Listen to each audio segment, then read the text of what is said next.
Next topic है osmotic pressure.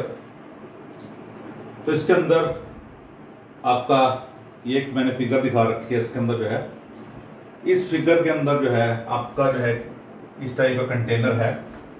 उसके दो पार्ट हैं, एक में सॉल्यूशन है, एक में सॉल्वेंट है। और इसके ऊपर जो है यहां से आपका इनलेट पॉइंट है और उसके ऊपर एक पिस्टन, जैसे आपका जो है साइकिल का हवा भरने वाला पंप होता है, उसके ऊपर जो हैंडल जिससे हम हवा भरते हैं, that is called a piston. तो उस टाइप का लगभग यहां पे है। और ये एक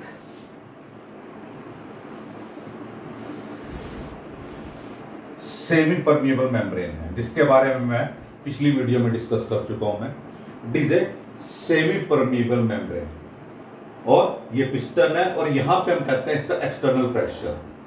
तो यहां से जो है, जो अगर ऑस्मोसिस की डेफिनेशन आपको पिछले टॉपिक की ध्यान हो, या आप क्लियरली इसके ऊपर जो लिखा है आप नोट कर सकते हो इसको जो है। तो इसमें जो है सॉल्वेंट पार्टिकल्स की मूवमेंट जो है वो सॉल्यूशन की तरफ होगी through a semi permeable membrane, that is according to osmosis. So it means the solvent level in the solution starts to rise. It means ये जो पिस्टन है ये अपवर्ड साइड के अंदर मूव करेगा। नाउ यहां पे पहले क्या है, the excess pressure develop due to osmosis at a particular temperature is called the osmotic pressure. तो इस सॉल्वेंट की मूवमेंट की वजह से जो सोल्यूशन के ऊपर एक प्रेशर डेवलप होता है उसको हम जो है ऑस्मोटिक प्रेशर कहते हैं। यहां मैंने ओपी, ऑस्मोटिक प्रेशर। उसके बाद अब हमने क्या करना है इसके ऊपर जो है कि इस ऑस्मोसिस को जो है कि ताकि इसका जो सॉल्वेंट पार्टिकल्स की मूवमेंट इधर ना हो पाए सॉल्यूशन की तरफ, हम यहां पे प्रेशर अप्लाई करते हैं। उस प्रेशर को अप्लाई करने से क्या होगा, यहां से सॉल्वेंट पार्टिकल्स की मूवमेंट इधर नहीं होगी। इट मींस हमें यहां पे उस प्रेशर को मेंटेन रखना होगा। तो वो क्या होगा, द एक्सटर्नल प्रेशर कि जो हम बाहरी प्रेशर जो है that has to be applied on the solution, कि सॉल्यूशन के ऊपर जो हमें अप्लाई करना है टू प्रिवेंट ऑस्मोसिस, कि जो ऑस्मोसिस हो रही है through semi permeable membrane of the solvent into it through a semi membrane, कि जो ऑस्मोसिस की वजह से जो सॉल्वेंट पार्टिकल्स की जो मूवमेंट है उसको स्टॉप करने के लिए जो हमें एक्स्ट्रा प्रेशर देना पड़ रहा है, that is called the osmotic pressure. So movement जो सॉल्वेंट की हो रही है उसको स्टॉप करने के जो प्रेशर दिया, that is called the osmotic pressure. Now we take reverse osmosis.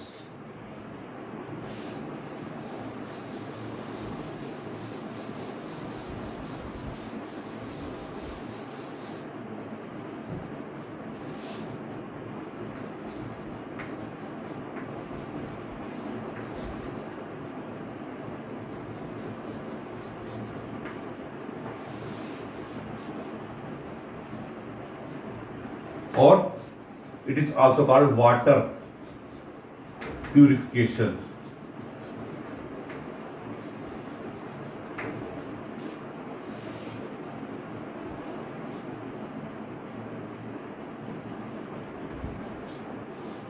Water purification और रिवर्स ऑस्मोसिस, जैसे मैंने अभी आपको पिछले टॉपिक के अंदर बताया कि हम ऑस्मोसिस को स्टॉप करने के लिए एक प्रेशर अप्लाई करते हैं जिसको हमने ऑस्मोटिक प्रेशर किया था। अगर वो प्रेशर हमारा इतना एक्सेस में हो जाए कि सॉल्यूशन से सॉल्वेंट की तरफ हमारी मूवमेंट शुरू हो जाए, that is called the reverse osmosis. कि हमने जो ऑस्मोसिस का प्रोसेस था उसको रिवर्स कर दिया, उसको उल्टा कर दिया हमने। आजकल आप घर में देखते हो, हमारे जो है हम कहते हैं हमारे घर में आरओ लगा हुआ है, पानी को जो प्यूरिफाई करने के लिए हम यूज करते हैं, जिसको आरओ कहते हैं। उसको आरओ मतलब रिवर्स ऑस्मोसिस ही है यहाँ पे हमारा। तो इसके अंदर जो है रिवर्स ऑस्मोसिस, जो ऑस्मोसिस का जो एक्सटर्नल प्रेशर था अगर उसको हम एक्सीड कर दें तो जो सॉल्यूशन से जो पार्टिकल्स हैं वो सॉल्वेंट की तरफ मूवमेंट करना शुरू कर देंगे, तो उससे क्या होगा कि वो रिवर्स ऑस्मोसिस करते हैं। तो ये एग्जांपल हमारा पास जो है desalination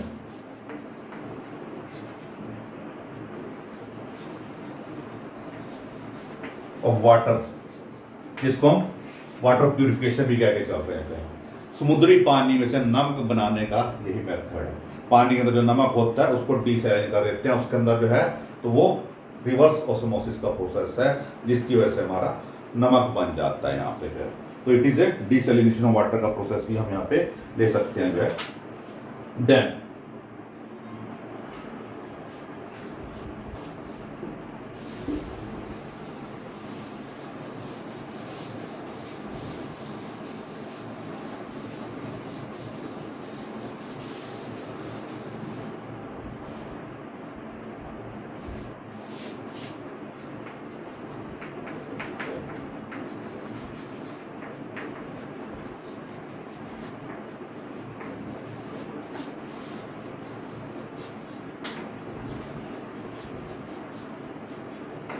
want Hoff theory for dilute solutions, तो इसमें दो फैक्टर्स इन्वॉल्व होते हैं। One is called the Boyle's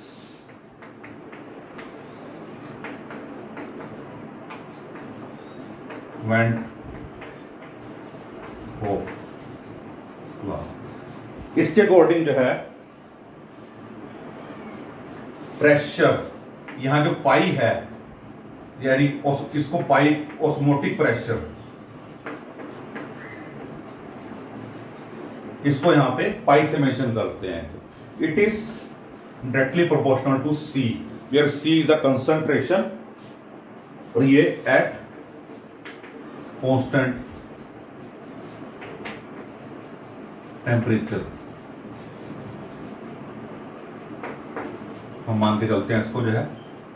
दूसरा हम मानते चलते हैं इसके अंदर Gay Lussac's van't Hoff law.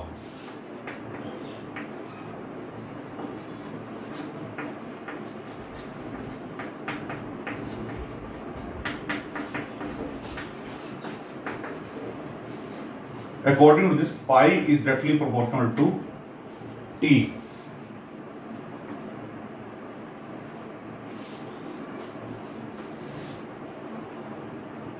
Pi is directly proportional to T, or we can say osmotic pressure directly proportional to temperature. Now, on combining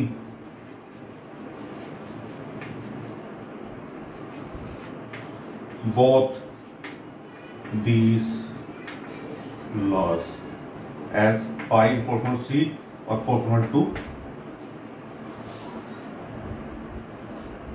T, where C is called the concentration or C is also equal to N upon V, number of moles oblique volume।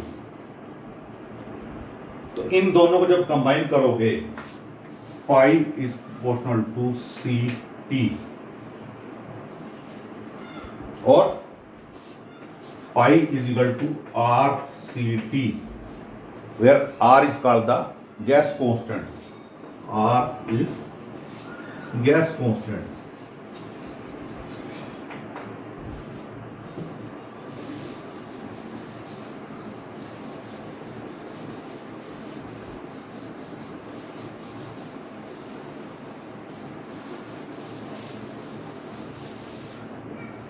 Now C की value हमारे पास यहां है, so pi is equal to R N upon V T और pi equal to N V upon R T और pi V equal to N R T। एक हमने equation थी PV equal to NRT, ideal gas equation की थी हमने। यहाँ पाई क्या है, ऑस्मोटिक प्रेशर है, यहाँ पे P प्रेशर था। तो जस्ट लाइक सेम इक्वेशन आ गई यहाँ पे जो है pi V equal to NRT और P equal to NRT। This is called the van't Hoff equation भी हम इसको कह सकते हैं। तो ये ऑस्मोटिक प्रेशर का रिलेशन आ गया हमारे पास जो है कि pi V equal to NRT। इसको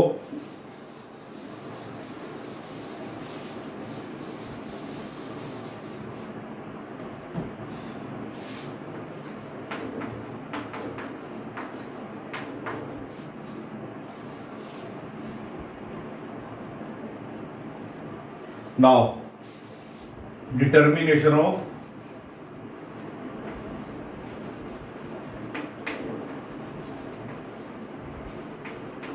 molecular mass, as n is the number of moles of the solute, n is the number of moles of the solute, therefore pi v is equal to, or we can say n is equal to Wb upon Mb. Number of moles of solute, it is given by weight of the solute oblique molar mass of the solute. So therefore pi v is equal to Wb upon Mb into RT, or Mb is equal to Wb RT upon V.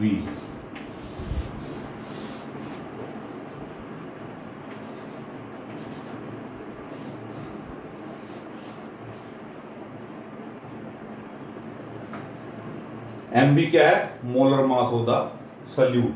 Wb he mass of the solute. R is gas constant, T the temperature, pi is the osmotic pressure and V is the volume. तो यहां से भी हम molar mass of the solute निकाल सकते हैं.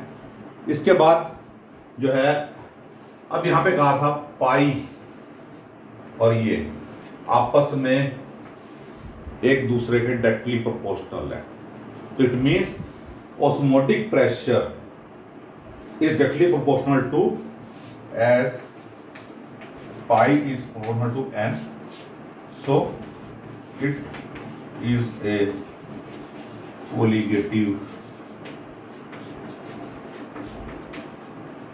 property. तो osmotic pressure भी एक कोलिगेटिव प्रॉपर्टी है, because pi depend upon the number of moles of the solute, so it is a colligative property.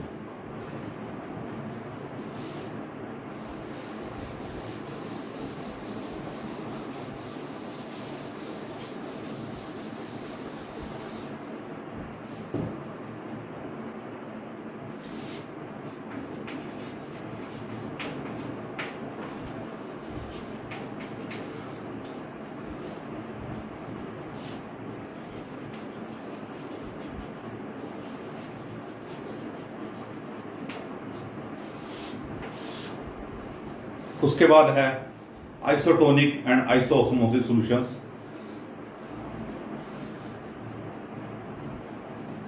To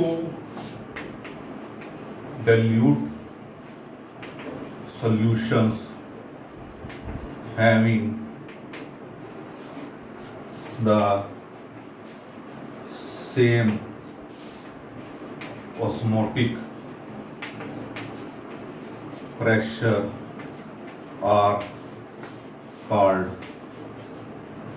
isotonic or isoosmosis solutions. ऐसे दो solution जिनका ऑस्मोटिक प्रेशर एक जैसा होगा उनको हम आइसोटोनिक या आइसोओस्मोसिस सॉल्यूशंस कहते हैं. मान लो एक सॉल्यूशन है, उसका प्रेशर पाई ए है, दूसरे का पाई बी है.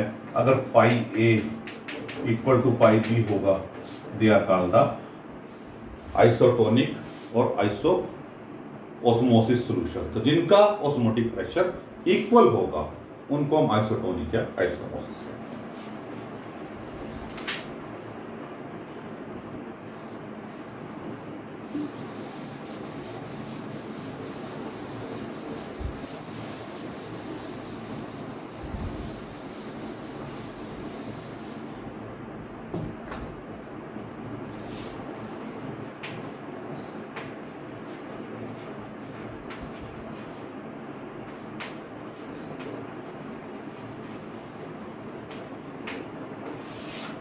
उसके बाद हम लेते हैं इसकी बायोलॉजिकल इंपॉर्टेंस. तो biological importance first in human beings.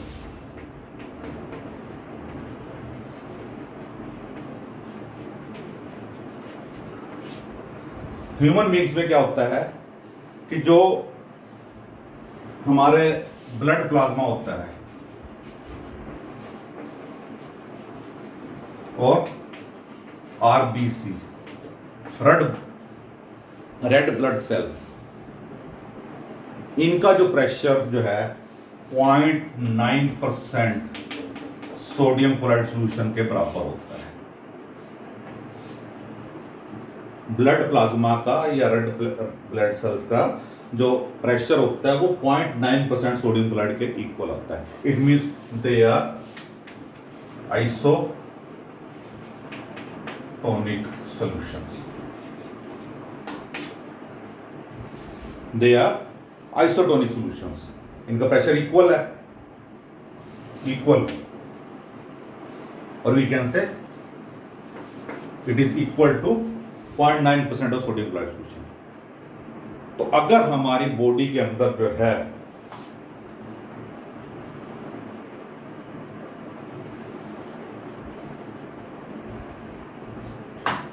.9% और ब्लड सेल जो है आइसोटोनिक होंगे इस कंडीशन के ऊपर। अगर इसके अंदर कंसंट्रेशन ज्यादा है या कम है हमारे पास जो है, तो उसके अकॉर्डिंग जो है हम इनको जो है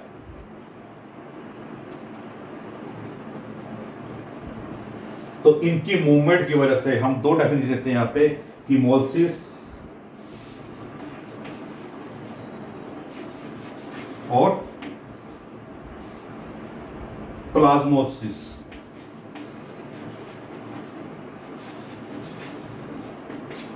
क्योंकि जैसे हमने ऑस्मोसिस कहा, ऑस्मोसिस में क्या था, मूवमेंट ऑफ सॉल्वेंट पार्टिकल्स। तो इसकी वजह से दो टाइप की मूवमेंट अगर कम में ज्यादा होती हैं, एक को हीमोलिसिस और एक को प्लाज्मोसिस कहा जाता है। तो ये जो है इसकी जो है एक तरह से एप्लीकेशन है। और जो इसके जो है और जो एप्लीकेशन है, जब आप देखते हो आप घर में अचार डालते हो तो आम के अचार को जो है, जो आम काटने के बाद नमक वाले पानी के अंदर जो हम डिजोल्व करके रख देते हैं, तो उससे क्या होता है कि जो नमक वाला पानी का जो फंक्शन क्या है यहाँ पे, कि जो आम के अंदर जो पानी होता है वो जब नमक के पानी में डिजोल्व किया जाता है तो आम का पानी सारा बाहर निकल आता है। तो उसकी वजह से जब उसका अचार डाला जाता है तो वो जल्दी से खराब नहीं होता। अदरवाइज पानी की प्रेजेंस की वजह से वो अचार जल्दी खराब हो जाता है। तो ये जो है इसकी एप्लीकेशन है। और इस तरह की कई एप्लीकेशन है। आपका जो है आप देखते हो कि फूलों के ऊपर या सब्जियों के ऊपर आप देखते हो पानी का छिड़काव किया जाता है। तो उसका रीजन क्या है कि उसकी फ्रेशनेस को मेंटेन करने के लिए अगर पानी का छिड़काव किया तो पानी उसके अंदर जो है, चाहे वो फूल है चाहे वो सब्जी है, उसके अंदर जाके उसकी फ्रेशनेस को इंप्रूव करता है। तो वो आपको जो है फ्रेश सब्जी या फ्रेश फ्लावर दिखाई देते हैं। तो ये टॉपिक था ऑस्मोसिस का। उसके बाद इसकी बायोलॉजिकल इंपॉर्टेंस आई। इसमें मैंने आपको जो है रिवर्स ऑस्मोसिस का प्रोसेस भी बताया जो है। तो ये टॉपिक आपका जो है बायोलॉजिकल इंपॉर्टेंस। तो ये चारों जो है एक्टिविटी जो है इसके अंदर जो है, जो कोलिगेटिव प्रॉपर्टीज वो कंप्लीट है इसके साथ जो है। तो इसके अंदर कोई प्रॉब्लम अगर होगी तो हम नेक्स्ट टॉपिक में डिस्कस करेंगे। तो आज के लिए थैंक यू।